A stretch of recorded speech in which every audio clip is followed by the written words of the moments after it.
జై తెలంగాణ, జై తెలంగాణ, జోహార్ తెలంగాణ మన వీరులకు, జోహార్ తెలంగాణ మన వీరులకు. ఇప్పుడున్న ముఖ్యమంత్రి చాలా సార్లు పర్మిషన్ లేని మీటింగ్లలో కూడా మాట్లాడిండు.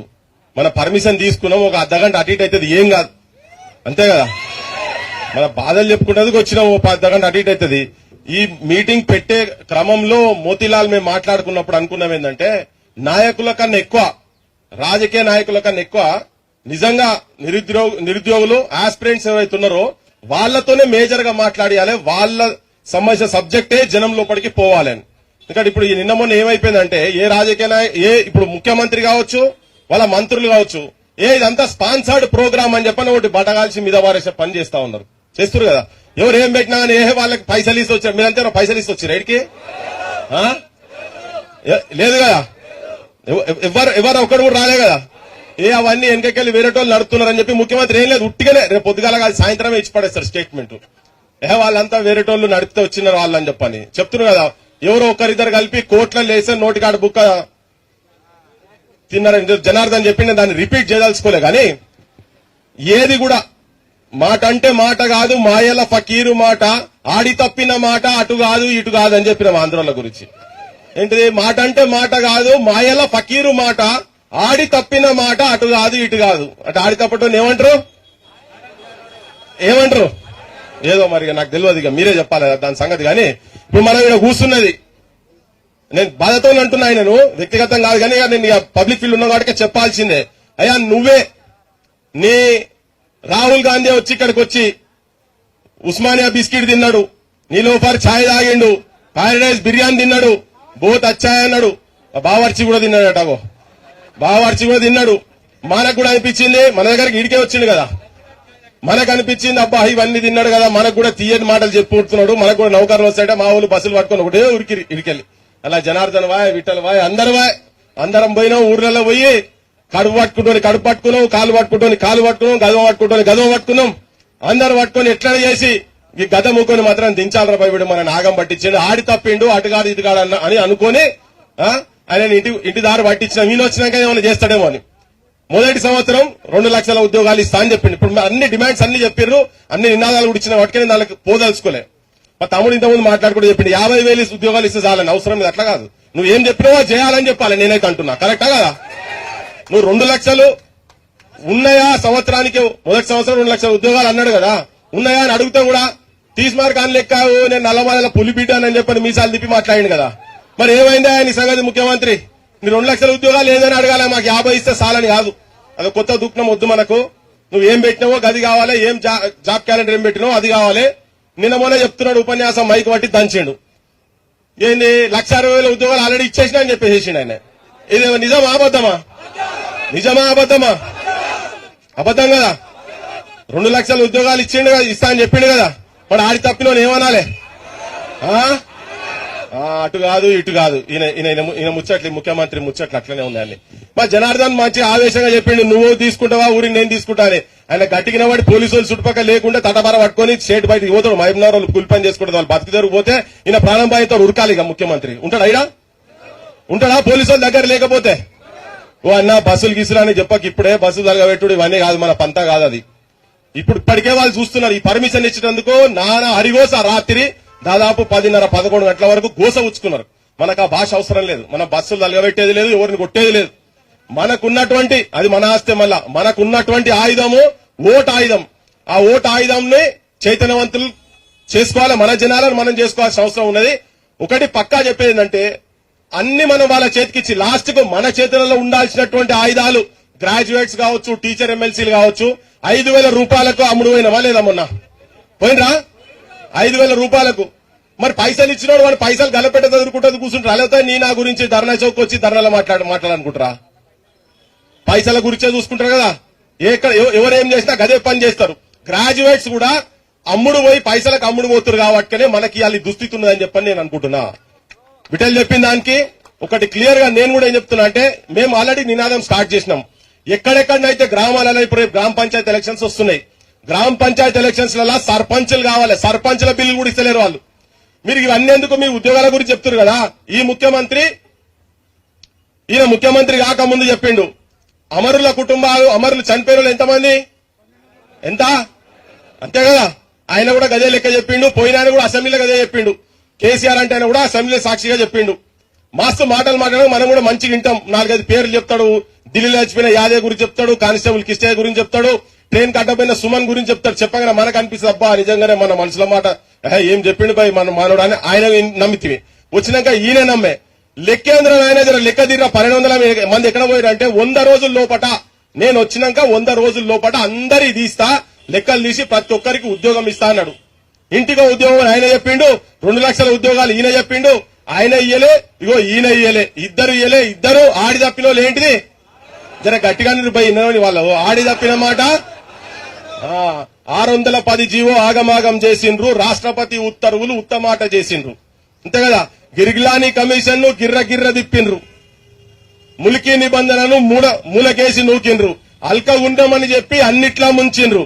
తెలంగాణ తల్లి బిడ్డలం తెగిస్తే ఊరుకుంటామా, జైగొట్టు తెలంగాణ, జెండెత్తు తెలంగాణ, ఇది పోరు తెలంగాణ, పోరాట తెలంగాణ అని నినదిస్తే తప్ప ఈ అసెంబ్లీలో పార్లమెంట్ లో ఉన్నటువంటి సిగ్గుతోనే అవమానపడకుండా చెప్తున్నా, గాడిదలందామా వీళ్ళని ఏమందాం నాకు అర్థమైతలేదు కానీ ఆడ తీసుకో మనమే ఓట్లేసి ఆడ కూర్చోబెట్టినాం కానీ తెలంగాణ వచ్చిన తర్వాత నేను అనుకున్న ఆత్మహత్యలు జరగాయిగా,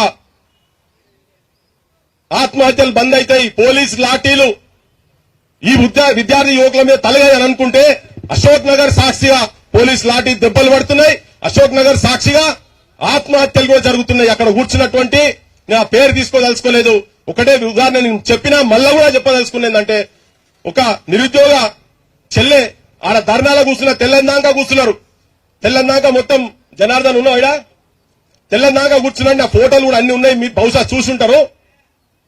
ఒక సంఘటన అంతేనే చెప్పదలుచుకున్న, ఇంత దౌర్భాగ్యమైన పరిస్థితులు ఉన్నామైతే దారుణమైన పరిస్థితులు ఉన్నామని ఆమె అక్కడ తెలంగాణ నినాదాలు చేసి కూర్చున్నారు. ఒక 4-5 ఆడోళ్ళు పొద్దున్న వరకు ఉండే, రాత్రి లాఠీ చార్జ్ చేస్తామంటే నాకున్న సోర్స్ తో చెప్పిన పోలీసులను మోహరిస్తున్నారు. ఒక్కరి మీద కనుక దెబ్బ పడితే బిడ్డ ఇక్కడి నుంచే మొదలైతుంది, నీ ప్రభుత్వం పతనం మొదలైతుంది, జాగ్రత్త అని చెప్పాలి.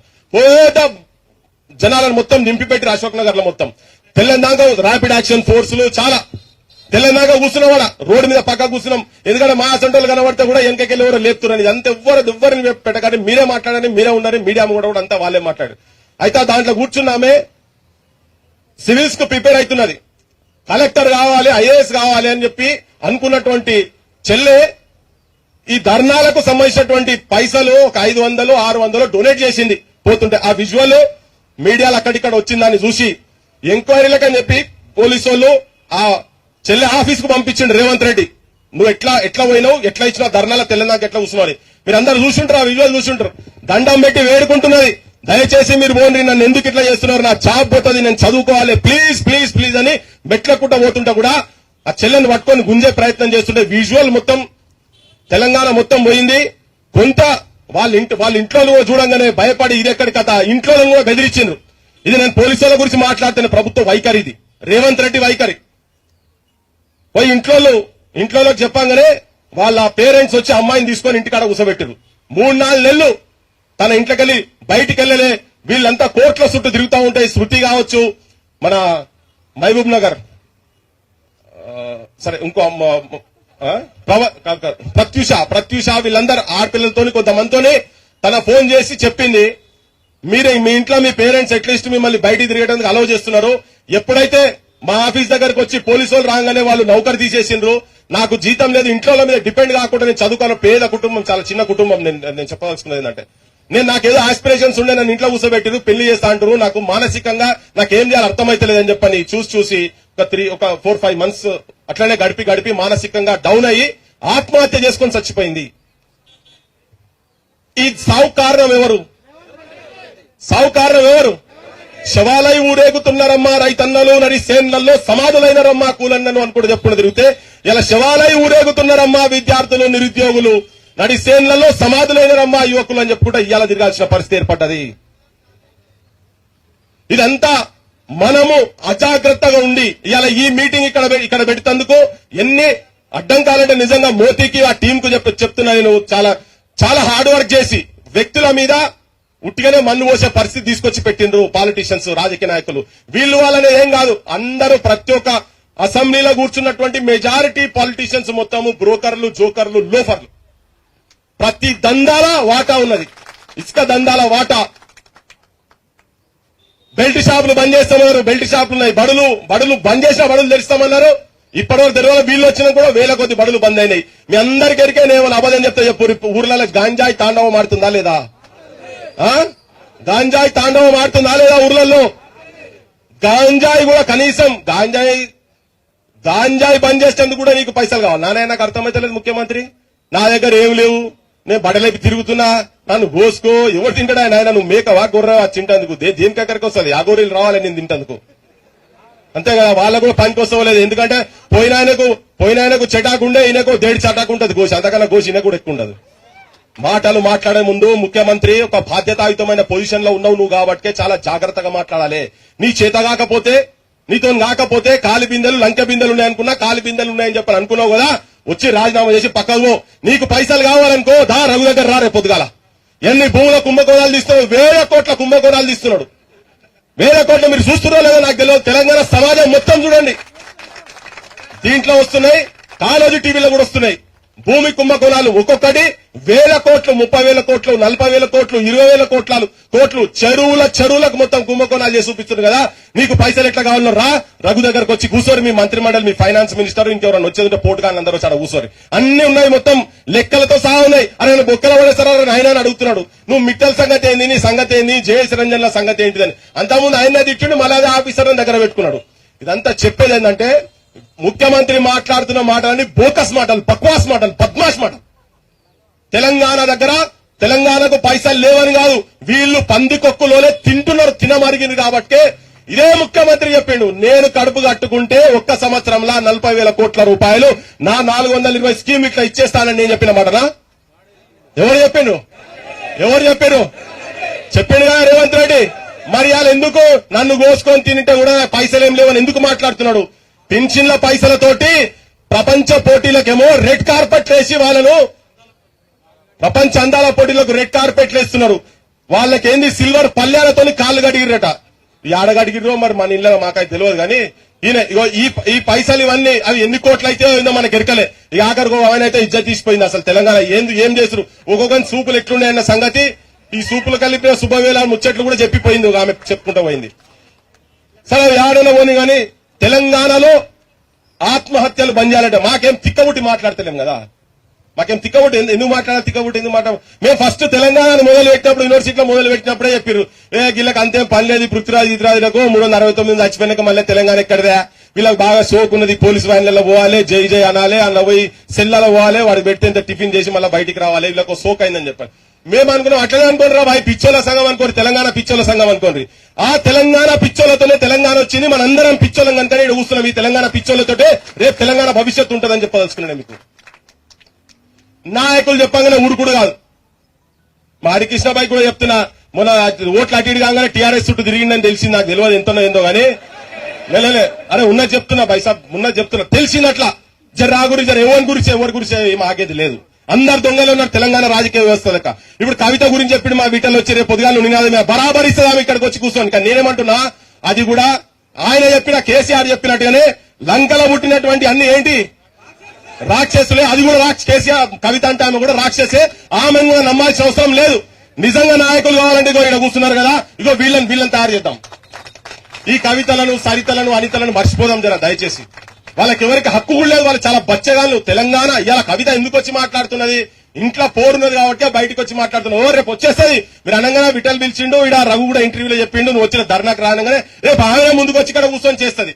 మళ్ళా కుప్పకాడికి వచ్చి తనకపోయే ప్రయత్నం చేస్తుంది. ఇది దయచేసి రానియొద్దు. తెలంగాణ రాజకీయ నాయకత్వాన్ని జాగ్రత్తగా మనం మూడో కన్నుతోని చూడాల్సిన అవసరం ఉన్నది. లేకపోతే తెలంగాణకు భవిష్యత్తు లేదు. ఎంత దుర్మార్గులు! నిరుద్యోగులకు వృత్తిగా లైబ్రరీలు పెట్టి మేమే పెట్టి మేమే చదివిస్తామంటే కూడా నమ్మినాం, అన్ని నమ్మినాం కదా. కానీ ఇక నమ్మేది లేదు, ఏ పాలిటిషియన్ నమ్మేది లేదు. ఉద్యమాలే శరణ్యం, మనకు బరాబర్ ఉద్యమాలే శరణ్యం. మనమంతా మీరంతా కలిసి కట్టుకుని నాన్ వైలెంట్ మూవ్మెంట్ తోటి, ఇది కూడా చెప్తున్నాం మళ్ళా, నాన్ వైలెంట్ మూవ్మెంట్ తోటే. వైలెన్స్ కనుక పోతే ఇక దాన్ని ముంగట పడనీయరు. మనందరి మీద ఇప్పటికే ఏం చేయకుండానే పోలీసుల హరాస్మెంట్ తోని ఆత్మహత్యలు జరిగి 4 ఆత్మహత్యలు చేసుకున్నారు నిరుద్యోగులు నిన్న మొన్న. ఈ గ్రూప్స్ వీళ్ళు ప్రభుత్వాలు చేసినటువంటి లంగా పనులకు, దొంగ మాటలకు నలుగురు ఆత్మహత్యలు చేసుకున్నారు. మీ అందరికీ చెప్తున్నా ఏంటంటే, నేను ప్రతిసారి చెప్తుంటా, Telangana need soldiers not martyrs అని. Telangana need soldiers not martyrs. తెలంగాణకు అమరులు కాదు, సైనికులు కావాలి. నిజమైన సైనికులు కావాలి. రాజకీయ వ్యవస్థను, ఇప్పుడున్నటువంటి రాజకీయ వ్యవస్థను సంపూర్ణంగా మార్చకపోతే వీళ్ళు ఇవే కథలు పెడతారు. 4-5 ఉద్యోగాలు ఎంత బరి తెక్కించి అబద్దాలు మాట్లాడుతున్నారో. ఊర్లలో వాళ్ళకు సంబంధించిన రాజకీయ పార్టీలు కనుక అంబేద్కర్ విగ్రహం కాడికో, పూలే విగ్రహం కాడికో, గాంధీ విగ్రహం కాడికో, చౌక్ల కాడికి వస్తే ఊర్లలో 15-20 మంది పిల్లలు వాళ్ళను ప్రశ్నించే స్థాయికి కనుక మన చైతన్యం తీసుకపోతే మన కాళ్ళ కాడికి వచ్చి మన నౌకర్లు ఇచ్చిపోతారు వాళ్ళు. ఈ పైరవులతో కాదు. మీరు చూడండి, అందరికీ తెలుసు. ఒక ఆఖరి ముచ్చట చెప్పి నేను ముగిస్తా. గ్రూప్ 1 లో ఎన్ని ఘోరాలు జరిగినా మీ అందరికి ఎరికే కదా. నాకు సర్వీస్ వచ్చిన వాళ్ళు చెప్తున్నారు, నాకు ఎట్లా వచ్చిందో నాకు అర్థమైతే లేదన్నా అని. నేను అబద్ధం చెప్తలేదు, అబద్ధం చెప్పాల్సిన అవసరం కూడా ఎవరికి లేదు. ఇక్కడ 800-900 మందికి ఒక్కొక్కరికి కింద మీద కింద ఉన్నోనికి మార్కులు, 1 మార్కు 2 మార్కుల తేడాతో వచ్చే చరిత్ర ఎక్కడ ఉన్నదా? అది రేవంత్ రెడ్డికే పాసిబుల్ అయింది. అది ఒకటే కొన్ని సెంటర్లు అసలు లేదు. అది పెద్ద చటపడతాం. అందరు చూసిరుగా మీరంతా. ఇంత ఘోరమైన పరీక్ష. నేను ఒక్క ఉదాహరణ కదా ఒకటే చెప్పిన. వీళ్ళు మేనేజ్ చేసిరా, మేనేజ్ చేయలేదా, వీళ్ళు అసమర్థంగా పనిచేసిరా తెలియదు కానీ ఇది ఘోరమాన కాదా? అసలైన నౌకరు రావచ్చు. పుస్తకాలు రాసిన వాళ్ళు, తెలంగాణ ఉద్యమంలో తిరిగిన వాళ్ళు, 5-6 పుస్తకాలు రాసిన వాళ్ళు కూడా మేమంతా కూర్చున్నప్పుడు విఠల్ మా దగ్గరకు వచ్చి కూర్చొని చెప్తున్నా, అన్న నాకు రాకుడు రాకమే కానీ నా దగ్గర 1.5 నెలల కోర్సు చేసినోడు, కాన్వెంట్ స్కూల్లో చదివినోడు వచ్చి నా దగ్గర కోచింగ్ తీసుకున్నాడు, వానికి నాకన్నా డబుల్ మార్కులు వచ్చినాయి అన్నా అన్నాడు. ఇది అన్యాయమా కాదా? అసమర్థులు వాళ్ళ లెక్క వీళ్ళనే అసమర్థులను తీసుకపోయి అక్కడ కూర్చోబెడుతున్నాడు. దాని మీద ముఖ్యమంత్రి ఏదో వాళ్ళ నోటికి ఏదో అది మాట్లాడుతున్నారు. ధన్యులం ఇయాల సోషల్ మీడియా అనేది ఒకటి ఉన్నది కాబట్టే మనం మాట్లాడేది కనీసం ప్రజలలో పోతున్నది. మెయిన్ స్ట్రీమ్ ఛానల్ ఏవి చూపిస్తలేవు. మోతీ కావచ్చు, ఇంకెవరైనా కావచ్చు, రగసొంటోళ్ళని జర వాళ్ళ నా జాగాలు ఉండని 10-15 ఏళ్ళు వాళ్ళ జర్నలిజం ఉండని, రాజకీయాలకు గుంజకండి ప్లీజ్. చెప్పగానే రగన్న ఏమైనా నువ్వు ఇంకెన్ని రోజులు ఇక రావాలి, నువ్వు పట్టాలి, జెండా పట్టాలిగా, అవసరం లేదు. జర్నలిజంలోనే ఉన్నది. తన చేయాల్సిన పాత్ర చాలా ఉన్నది. ఇంకా ఈ సమాజాన్ని మార్చేటువంటి పాత్ర రఘుతో పాటు ఇంకొంతమంది జర్నలిస్టుల మీద ఉన్నది. ఆర్ కృష్ణ టీ ఛాయ్ డబ్బులట ఇచ్చిన వాయింది రూపాయి ఇచ్చినట, 10 రూపాయలు ఇచ్చిన చాలా మంది ఇచ్చిన వాళ్ళు ఉన్నారులే. సరే, రాజకీయాలు చేసిన వాళ్ళ గురించి పక్కకు పెడితే ఎలా బతుకుదెరువు గురించి కూర్చున్నాం ఇక్కడ. మన అన్నదమ్ములు వలసెళ్లిపోతుంటే, మన అక్క చెల్లెన్లు బీడీలు చేస్తుంటే, మన తల్లిదండ్రులు తిప్పల పడుకుంటా అప్పులైనా సరే చదువుకోమంటుంటే, దేనికి? ఒక చిన్న ఆశ ఉద్యోగం వస్తుందని. మన ఆశ కూడా వాళ్ళ ఆశ అంతా మన మీద ఉన్నదో, మన ఆశ కొలువు మీద ఉన్నదో, మన ఆశను అడియాస చేసేటువంటి దుర్మార్గులు, దొంగలు, జోకర్ గాన్లు ప్రభుత్వాలలో కూర్చున్నంత సేపు మనకి తిప్పలు తప్పది. ఇవాళ ఈ 2వ తారీఖు ఇస్తాడని నాకు నమ్మకం లేదు. ఒకవేళ ఇచ్చినా దాన్ని అమలు చేస్తానని నమ్మకం నాకు అస్సలే లేదు. ఎలక్షన్ల ముందు 2 లక్షల ఉద్యోగాలు అన్నోడు ఇన్ని ఇబ్బందులు పెడుతున్నాడు, లాఠీలతో కొట్టిస్తున్నాడు. మళ్ళా ఎవరన్నా 10 మంది కూర్చుంటే లాఠీలతో కొట్టిస్తున్నాడు కదా. వీళ్ళు మనం మాటల తూటాలతోటి ఈ ప్రభుత్వాన్ని తెలంగాణ జనం లోపట అసమర్థ ప్రభుత్వం, చేతగాని ప్రభుత్వం, ఇది అబద్దాల పునాదుల మీద అధికారంలోకి వచ్చిన ప్రభుత్వం అని జనం లోపల మనం ఎండగట్టకపోతే, ఎట్లయితే ప్రభుత్వాన్ని కేసీఆర్ ని ఎట్లయితే కూల్చినామో అదే స్పిరిట్ తోటి ఊపిరున్నంత మటుకు ఈ దొంగలు ఎంబడబడతామని చెప్పని మనం భీష్మించుకొని కూర్చోకుంటే, మనం ఎన్ని సభలు పెట్టినా ఈ చైతన్యం గ్రామాలకు వాళ్ళకి ఇది సరిపోదు. మనకి స్ట్రెంత్ సరిపోదు. ఒక్కరోజు కావాలనుకుంటే హైదరాబాద్ ను దిగ్బంధం చేసేటువంటి తెలంగాణ మూవ్మెంట్ అప్పుడైతే చేసినామో అట్లా ఆర్గనైజ్ చేద్దాం. దానికి ఎంత ఏ డాంకంటే ఆరు దాకా పోదాం. తుపాకులు పట్టుకొని అడవిలో కూర్చొని కొట్లాడే రోజులు కావు ఇవి. అది అయిపోయింది, కథం అయిపోయింది. వాళ్ళకు కూడా నేను చెప్పినా, మళ్ళీ ఇప్పుడు చెప్తున్నా, రాండ్రి బయట జనం లోపల మస్తు సమస్యలున్నాయి. మనమే చంపుకునేది. ఏలు నీదే, కాళ్ళు నీదేరో, కన్ను నీదే, ఏలు నీదేరో అనుకుంటా తిరిగినాం కదా. అటు చూస్తే వీళ్ళు మనోళ్ళనే, అటు వాళ్ళు మనోళ్ళనే. ఇటు చూసినా ఇటు వ్యాసును వాళ్ళని చంపిండ్రు, అటు పోతే పెద్దలు కేశవరావు కావచ్చు, పెద్దలు అప్పారావులు కావచ్చు, ఇటువంటి వాళ్ళు చాలా మందిని చచ్చిపోయారు. ఒక అద్భుతమైన మేధస్తున్నటువంటి వాళ్ళు, ఆర్ఈసీలటువంటి వాళ్ళు కూడా, కేఎంసీలు ఆర్ఈసీలలో చదివిన వాళ్ళు, ఉస్మాన్ యూనివర్సిటీలో చదివిన వాళ్ళు అడవులలో పోయి ఉద్యమాలు చేసుకుంటూ కూర్చున్నారు. సమస్యలు ఉన్నాయి. వెనకటి కాలం పోయింది. బయటికి రాండి, ప్రజల లోపల రాండి, ప్రజలకు ఓటు చైతన్యం తీసుకొచ్చి ఈ సమస్యల గురించి కొట్లాడాల్సిన అవసరం ఉన్నదని చెప్పి నేను టాపిక్ డైవర్షన్ గురించి అని మాట్లాడతలేను కానీ మొన్న పోయిన దాంట్లో మీ లెక్క బస్సులలో పోయిన వాళ్ళ దాంట్లో కూడా ఒక చెల్లె మొన్న ఎన్కౌంటర్ అయి చచ్చిపోయింది. అందుకే చెప్తున్నా, ఎవరు ఆయుధాలు పట్టాల్సిన అవసరం లేదు. మన మాటలు సబ్జెక్ట్ ఇవ్వాలి. మీరు ఎన్ని నినాదాలు వేసారు కదా, ఈ నినాదాలు మన సెల్ ఫోన్ నెలకెళ్ళి జనం లోపల తీసుకుపోయి పోరాటాలు చేద్దాం. పోరాటాలతోనే అవుతుంది. ఇప్పుడున్న రాజకీయ వ్యవస్థను మొత్తం తెలంగాణ ప్రక్షాళన చేయకపోతే మనకు మన భావి తరాలకు ఎట్లయితే 369 మంది తర్వాత 12 మందికి సావుకు సార్థకత ఉండదో మనం కూడా గట్లనే కృంగి కుషించి పిహెచ్డీ చేసిన వాళ్ళు అమీర్పేటలో కూర్చొని, హైదరాబాద్ సెంట్రల్ యూనివర్సిటీలలో పిహెచ్డీ చేసిన వాళ్ళు అమీర్పేటలో కూర్చొని కూరగాయలు అమ్ముతున్నారు. భయ్ ఆటోలు నడుపుతున్నారు, దొంగతనంగా ఇటుకలు మోస్తున్నారు, ఇసుక మోస్తున్నారు, వడ్ల బస్తాలు మోస్తున్నారు. ఆ పని నేను కించపరచలేను. చదువుకున్న వాళ్ళు ఆ పని చేయాల్సిన అవసరం లేదని చెప్పి దీన్ని తిరగబడాలంటే ఐక్యతతోని కొట్లాడదాం. ఈ మీ సంఘం కూడా జేఎస్ఎన్ పెట్టారు కదా, అందరూ ఒక్క తాటి మీదకి రావాల్సిన అవసరం ఉన్నదని చెప్పి మీ అందరికి విజ్ఞప్తి చేస్తూ ముగిస్తున్నా. జోహార్ తెలంగాణ మన వీరులకు, జోహార్ తెలంగాణ మన వీరులకు. మీ ప్రతి డిమాండ్ కు అవుట్ రైట్ సపోర్ట్ ఉన్నది, ఉంటది. మీరు వెనక ముందైనా మేము మాట్లాడతాం, బరాబర్ మాట్లాడతాం. మీరు కూడా వెనక ముందు కాకుండా ఉండేది ఉంటే సాధించుకోగలుగుతాం. జై తెలంగాణ.